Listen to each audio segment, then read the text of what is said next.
তো চলে এলাম ছাদে, দেখো বেডশিট সকালবেলা বেডশিট আমি শুকোতে দিয়েছি ধুয়ে, বাস খেতে বসেছি আর বৃষ্টি চলে আসছে আর নিতে পারিনি। যাই হোক এখন আর ওটা নেবো না, পরে আবার নিয়ে ধুয়ে দেবো। তো দেখো ছাদের গাছগুলো আজকে মনে হচ্ছে কি ওরা প্রাণ পেল, বৃষ্টির জল আর বালতিতে দিয়ে দিয়ে জল, আর বৃষ্টির জল পেলে ওদের প্রাণটা একদম সতেজ হয়ে যায়। তো চলো যাওয়া যাক ছাদে, আগে একটু ভিজে আসি। তো চলে এলাম ছাদে বৃষ্টিতে ভিজার জন্য, অনেক দিন পরে বৃষ্টি, তাই একটু বৃষ্টিতে ভিজতে এলাম। খুব মজা লাগছে বৃষ্টিতে ভিজে। দেখো গাছের পাতাগুলো একদম হলদে হয়ে গেছে। যাই হোক বেশিক্ষণ বৃষ্টিতে ভেজে যাবে না, পরে নয়তো আবার অসুস্থ হয়ে যাব। মোবাইলটা রেখে আসি, তোমার মোবাইলটাও খারাপ হয়ে যাবে। চলো, মাথার মধ্যে দুষ্টু বুদ্ধি চেপে গেলে যা হয়। তো দেখো আমি ভিজে পুরো একদম ইসে হয়ে গেছি। আর এই যে একটা হচ্ছে বাঁশের ফুল, বাঁশের গাছ থেকে ফুল পড়ছে ঝরে। তো দেখো কি করেছি আমি, ভাবলাম ছাদে যেহেতু এসেছি ফুল নিয়ে যাই পুজোর জন্য। আর বৃষ্টি পড়তেছে, চান করে আসলে তো আবার ভিজে যাবো। যাই হোক চানের আগে আজকে ফুল তুলে নিলাম। যাই বৃষ্টিতে আমি তো ভিজেই গেছি, চান হয়েই গেছে আমার, গিয়ে শুধু জল ঢেলে দেবো 2 বালতি, বাজ হয়ে যাবে।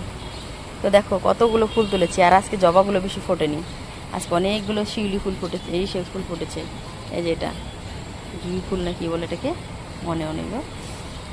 তো অনেক সুন্দর গন্ধ এই ফুলটা, আর অনেক কালারের ফুল তুলেছি আমি। দেখো ঘরে গিয়ে যখন পুজো দেবো, আজকে অনেক দিন থেকে তোমাদের পুজোর ব্লগ দেওয়া হয় না, আজকে ঘরে গিয়ে পুজো দেবো, সেই ব্লগটা আজকে তোমাদের সঙ্গে শেয়ার করব।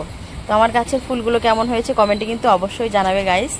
তো আর বেশিক্ষণ বৃষ্টিতে ভিজবো না, চলো এবার ঘরে যাওয়া যাক। হয়ে গেছে 10-15 মিনিট। তো অলরেডি হয়ে গেছে আমার চান, বৃষ্টিতে ভিজলাম অনেকদিন পরে, খুব মজা লাগলো। তো তোমরা কারা কারা আমার মতো বিপদমাসি করো বৃষ্টি আসলে, বৃষ্টিতে ভিজতে চাও, তারা কিন্তু কমেন্টে জানিও আমাকে। আর কার কার ওখানে বৃষ্টি হচ্ছে, কোথায় কোথায় বৃষ্টি হচ্ছে সেটাও জানাবে। অনেক দিন পরে বৃষ্টি হলো, কমসে কম 1 সপ্তাহ তো হয়েই গেল আমাদের এখানে বৃষ্টি হয় না। আর আমাদের এখানে বৃষ্টি তো যখন তখন চলে আসে, এই বৃষ্টি এই রৌদ্রু, কিন্তু এরকম রৌদ্রু একদম এক নাগারে হয়েই যাচ্ছে এরকম কখনো হয় না। জাস্ট ফার্স্ট এমন হচ্ছে আমি দেখলাম এরকম অনেক দিন রৌদ্রু এক নাগারে। তো চলো যাওয়া যাক। তো চান দান হয়ে গেছে, চলে আসছি মন্দিরে, মানে আমার ঘর মন্দির। তো এবার পূজার যোগাযন্ত্র করা যাক, চলো।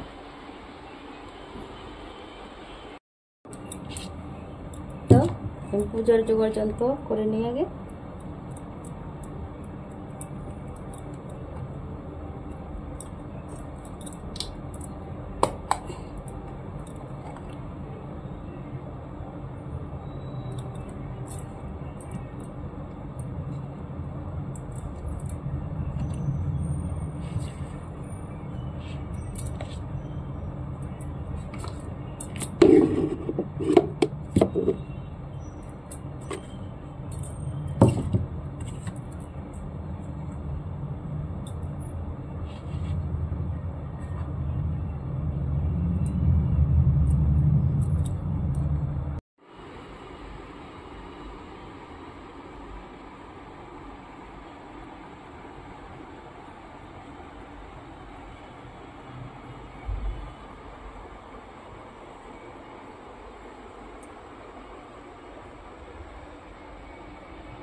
দেখো গোপোষণাকে ফুল দিয়ে সুন্দর করে সাজিয়ে দিয়েছি আমি।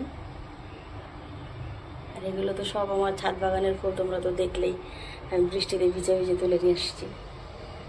হর হর মহাদেব। আর এখানে আছে আমার মা লক্ষ্মী।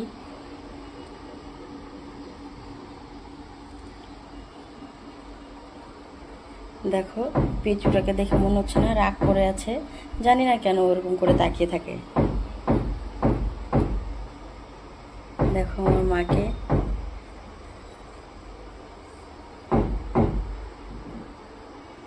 তো আজকে আমার পুজো দেওয়া কমপ্লিট হয়ে গেল। তো আমার ভিডিওটি ভালো লাগলে লাইক কমেন্ট শেয়ার অবশ্যই করে দিও। তো চলো এখন আমি রান্নাঘরে যাব, রান্না বসানো যাক।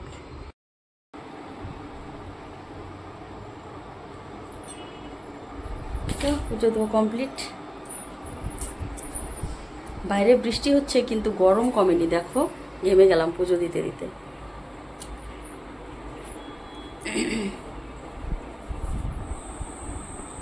এখানে আমার শ্বশুর মশাই।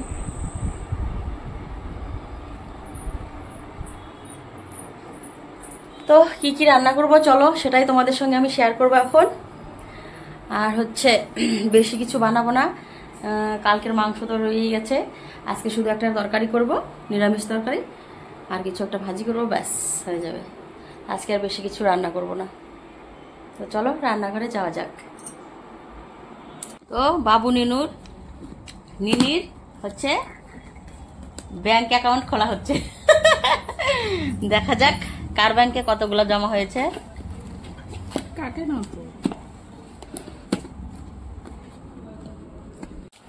তো একটা থেকে এটা বেরোলো, আর একটা বাকি আছে। চলো ওটা আলাদা জায়গায় ঢালবা। তো কত হলো দেখা যাক কার কত হয়েছে।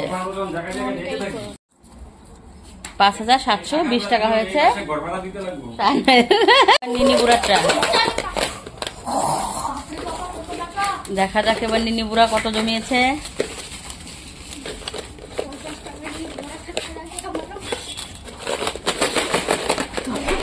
ভরা দেখি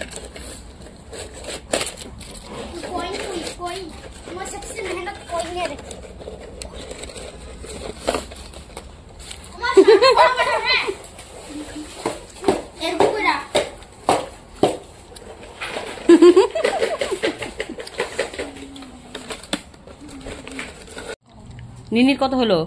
7,820। 7,820। আর হচ্ছে সোহানের হয়েছে 5,720। বাহ বাহ, বললাম না, দেখ ভাইটাই বেশি হয়ে গেল। বাহ বাবা, টাকারই ছড়াছড়ি। আমি কোনোদিন 5,000 টাকা জমাইতে পারলাম না।